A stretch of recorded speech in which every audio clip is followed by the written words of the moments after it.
அனைவருக்கும் வணக்கம். டெல்டா 7 நண்பர்கள் அனைவருக்கும் வணக்கம். இந்த பதிவில் பார்க்க போகிற படம் சர்ச் த நைனா மர்டர் கேஸ். ஒரு ஹிந்தி வெப்சீரிஸ் தான்.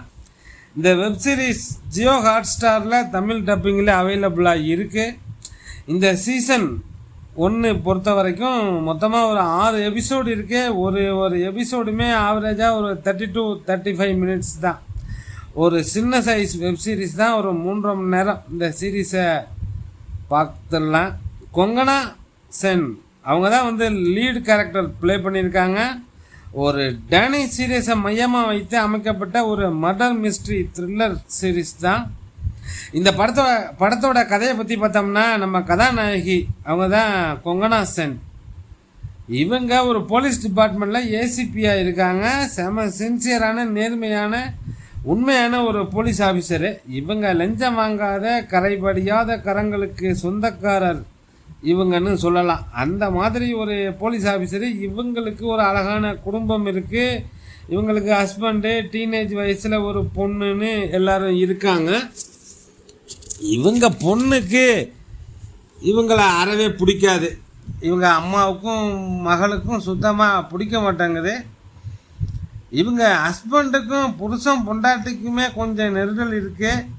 இவங்க எப்போ பார்த்தாலும் வேலைன்னு சுற்றிக்கிட்டு இருந்தா யார் ஏற்றுப்பாங்க? இவங்க ஹஸ்பண்ட் என்ன சொல்கிறாருன்னா, இங்கே பாரு, எப்போ பார்த்தாலும் வேலைன்னு போயிட்டு இருந்தா பொண்ணை யார் தான் பார்க்குறது அப்படின்னு அவருக்கு ஒரு சின்ன காண்டு இருக்குது கதாநாயகி மேலே.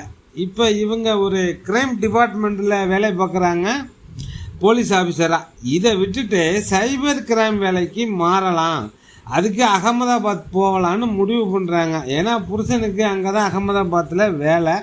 அப்படியே குடும்பத்தோடு அகமதாபாத்தில் செட்டில் ஆகலான்னு பிளான் பண்ணுறாங்க. இவங்களுக்கு சைபர் கிரைம் வேலைக்கு போகிறதுல விருப்பமே இல்லை. இவங்க புலி மாதிரி லா அண்ட் ஆர்டரில் கிரைம் டிபார்ட்மெண்ட்டில் கலக்குனவங்க. ரவுடிகளெல்லாம் இவங்க பேரை கேட்டாலே பயப்படுவாங்க. அந்த மாதிரி ஒரு டெரர் பீஸு. இவங்க வந்து புலி வேட்டைக்கு போனவங்க. இப்போ அகமதாபாத் சைபர் கிரைமில் எலி வேட்டைக்கு போகிறாங்க. விருப்பம் இல்லாமல் தான் போகிறாங்க. போகலைன்னா வாழ்க்கையை போயிடுமே. புருஷனும் பொண்ணும் விட்டுட்டு போயிடுவாங்க. அப்புறம் சம்பாதிச்சு மெடல் வாங்கி யார்கிட்ட காட்டுறது அப்படின்னு சரின்னு சொல்லி ஹஸ்பண்டுக்காக அகமதாபாத் வரேன்னு ஒத்துக்கிட்டாங்க. இன்றைக்கோ நாளைக்கோ டிரான்ஸ்ஃபர் ஆர்டர் வந்ததும் போவோம்னு இருக்காங்க. ஒரு வழியாக குடும்பத்தை சமாதானப்படுத்திடுறாங்க. இந்த கதையோட தொடக்கத்திலேயே நைனா அப்படின்னு ஒரு பொண்ணை காமிக்கிறாங்க. அந்த பொண்ணு யாருக்கோ பயந்து காட்டுக்குள்ளே ஒளிஞ்சிருக்கா. அப்போ ஒரு கார் வருது. அந்த காருக்கு பயந்து தான் ஒளிஞ்சிருக்கா ஒரு கல்குவாரி பக்கத்தில். அப்போ ஒரு மர்ம நபர் அந்த பொண்ணை வந்து வயிற்றில் கத்தியால் குத்திடுறான். அப்படியே கட் பண்ணால் நம்ம கதாநாயகிக்கு தான் கொங்கனா செனுக்கு இன்ஃபர்மேஷன் வருது. கதாநாயகி தான் இந்த கேஸை எடுக்கிறது. விஷயம் என்னென்னா, இவங்க தான் டிரான்ஸ்ஃபரில் போகிறாங்களே. இப்போ இவங்க இடத்துக்கு ரீப்ளேஸ்மெண்ட்டாக ஒருத்தர் வரணும் இல்லையா? அதுக்கு ஜெய் கன்வால் அப்படின்னு ஒருத்தர், ஒரு வாட்ட சாட்டமான ஒரு இளைஞன் ஏசிபி, இவங்க டியூட்டியை நான் சார்ஜ் எடுத்துக்கிறேன்னு சொல்லி வராப்புல. வழக்கம் போல் இந்த 2 பேருக்கும் ஆரம்பத்திலே கொஞ்சம் முட்டல் மோதல் பிரச்சனை, சின்ன பிரச்சனை வருது. அதுவும் புது பையன் தானே. இவங்க சின்சியரான சீனியாரிட்டியான ஆஃபீஸரு.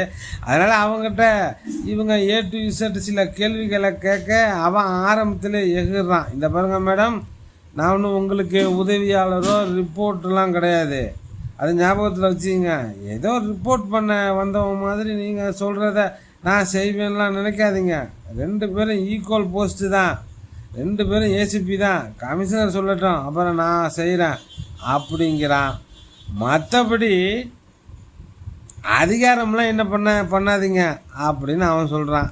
இப்போ கமிஷனர் என்ன சொல்கிறாருன்னா, இங்கே பாருமா அப்படின்னு இவங்க கொங்கனா சென்னை கூப்பிட்டு, நீ தான் பெஸ்ட் போலீஸ் ஆஃபீஸரு, உனக்கு தான் இந்த கேஸை கொடுப்பேன். அதனால் நீ டிரான்ஸ்ஃபர் ஆகி போகிறதுக்குள்ளே 1-2 நாளில் இந்த தம்பிக்கு ஏதாவது கொஞ்சம் கற்றுக் கொடுமா. ஒரு போலீஸ் ஆஃபீஸர் ஒரு கேஸை எப்படி ஹேண்டில் பண்ணுவாங்க, புலனாய்வு பண்ணுவாங்க, உன் ஸ்டைலில் நீ எப்படி இந்த கேஸை எடுத்து விசாரிப்ப, இதெல்லாம் இந்த பையனுக்கு சொல்லி கொடு, ட்ரைனிங் கொடு அப்படின்னு சொல்கிறாரு. இப்போ இவங்க 2 பேரும் சேர்ந்து அந்த நைனா இறந்து போன அந்த ஸ்பாட்டுக்கு போகிறாங்க. அந்த பொண்ணு இறந்த இடத்துக்கு, அந்த கல்குவாரிக்கு ஒரு கயர் போட்டு ஒரு காரை தூக்குறாங்க. அது எந்த கார்னா, அந்த நைனாவை விரட்டிட்டு இருந்ததே அந்த கார் தான். முதல் சீனில் காமிச்சாங்களே அந்த காரை தூக்குறாங்க. காருக்குள்ளே யாருமே இல்லை. காரோட டிக்கியை ஓப்பன் பண்ணி பார்த்தா அந்த நைனா பொண்ணு பிணமாக டிக்கிக்குள்ளே இருக்கா. அந்த பொண்ணு வீட்டுக்கு செய்தி சொல்லி அனுப்புகிறாங்க, இந்த மாதிரி அந்த இறந்துட்டாங்கன்னு. ஒரு போஸ்ட்மார்ட்டம் ரிப்போர்ட்லாம் வருது. அதில் என்ன சொல்கிறாங்கன்னா, யாரோ பின் மண்டையில் தலையில் அடிச்சிருக்காங்க, வயிற்றில் கத்தியால் குத்தி இருக்காங்க. அதனால் அந்த பொண்ணு உயிரோடு தான் இருந்துச்சு. இந்த கார் டிக்கியில் போட்டு இந்த கல்குவாரியில் தள்ளி விட்டாங்க இல்லையா, அதுக்கப்புறம் தான் அந்த பொண்ணு இறந்துருக்கா அப்படின்னு சொல்கிறாங்க. அட்டாப்சி ரிப்போர்ட்லாம் இப்படி தான் வந்திருக்கு. இந்த கேஸை எடுத்து 2 ஏசிபியும் கிராக் பண்ணி யார் அந்த கொலையாளி, எதுக்காக இந்த நைனா பொண்ணை கொலை பண்ணணும் அப்படிங்கிறத கண்டுபிடிச்சாங்களா இல்லையா அப்படிங்கிறதான் இந்த டிவி சீரீஸோட மொத்த கதையே. இந்த ஸ்டோரியை ராதிகா ஆனந்த் அண்ட் ஸ்ரேயா கருணாகரன், ராதிகா ஸ்ரேயா அப்படின்னு 2 கேர்ள்ஸ் தான் ரைட்டிங் பண்ணி எழுதியிருக்காங்க. இந்த சீரீஸை ரோகன் சிப்பி அப்படிங்கிறது தான் இயக்கியிருக்காரு. ஒரு க்ரைம் த்ரில்லர் வெப் சீரீஸை கொடுக்கணுன்னு தான் இந்த குழு ரொம்ப ட்ரை பண்ணி கொடுத்துருக்காங்க. ஜியோ ஹாட்ஸ்டார் ஓடிடியில் தானே பார்க்க போகிறீங்க.